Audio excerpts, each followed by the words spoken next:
আসসালামু আলাইকুম। অষ্টম শ্রেণীর অধ্যায় 4-এর অনুশীলনীর 1 নংয়ের মধ্যে বলা হয়েছে, রইস 35,000 টাকা 3 বছরের জন্য ব্যাংকে জমা রাখল। যদি সরল মুনাফার হার 7% হয় তবে 3 বছর পরে রইসের কত টাকা মুনাফা হবে। তার মানে আমাদেরকে মুনাফা বের করতে বলছে। তো আমরা জানি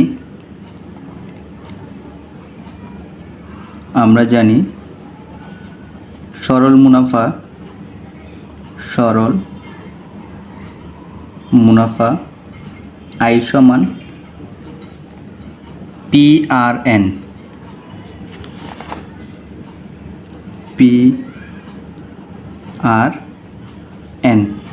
তো এখানে P হচ্ছে আসল, যেটা আমাদেরকে বলা হয়েছে 35,000 টাকা 3 বছরের জন্য ব্যাংকে জমা রাখছে। তার মানে এটা হচ্ছে ওর আসল টাকা হচ্ছে 35,000 টাকা 3 বছরের জন্য। N এর মান হচ্ছে 3 এবং মুনাফার হার 7%, আর এর মান হচ্ছে 7%, যেটাকে আমরা পার্সেন্টেজটা যদি ভাঙি তাহলে 100 দ্বারা ভাগ করতে হবে। তাহলে কত হয়? 0.07। এখন এই মানগুলো আমরা এখানে বসাবো। P এর মান হচ্ছে 35,000 ইন্টু আর এর মান হচ্ছে কত?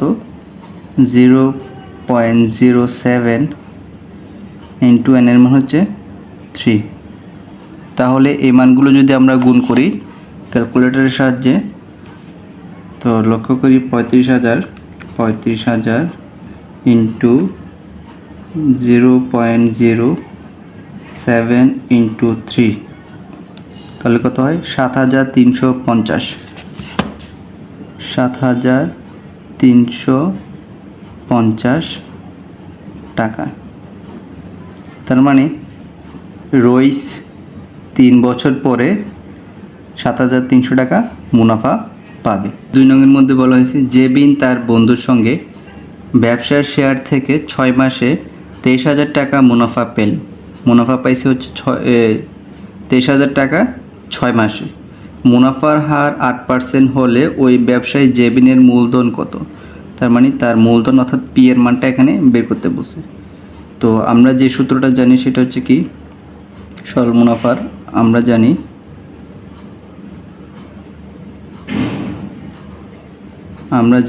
I is equal to সরল মুনাফা I is equal to PRN। তো এখানে আয়ের মান দেয়া আছে অর্থাৎ মুনাফা দেয়া আছে 23,000 টাকা, তারপর মুনাফার হার আর দেওয়া আছে 8%, যেটাকে আমরা যদি ভেঙে লিখি তাহলে 100 দ্বারা যদি ভাগ করি 0.08। এখন N এর মান বলছে 6 মাস, তার মানে 12 দ্বারা 6কে ভাগ করতে হবে, যেহেতু 12 মাসে 1 বছর, তো এখানে 6 মাসের কথা বলা হয়েছে, তার জন্য 12 দ্বারা 6কে ভাগ করতে হবে। তাহলে এখানে দেখতেছি আমরা 6 একে 6, 6 দুগুণ 12,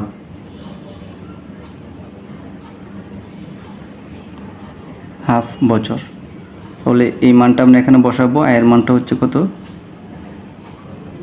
23,000 টাকা। P এর মান আমাদেরকে বের করতে বলছে। আর এর মান হচ্ছে 0.08 এবং এখানে N এর মান হচ্ছে হাফ বা 23,000 সমান, এটা যদি গুণ করি তাহলে আমরা কি হবে? এটা উপরে উঠে যাবে এটার সাথে, তাহলে উপরে গুণ 0.08 ডিভাইড বাই 2। তো এখানে যেহেতু এটা গুণ আকারে আছে, আমরা এই পাশে আনলে কি হবে? ভাগ। তার মানে বা 23,000 ভাগ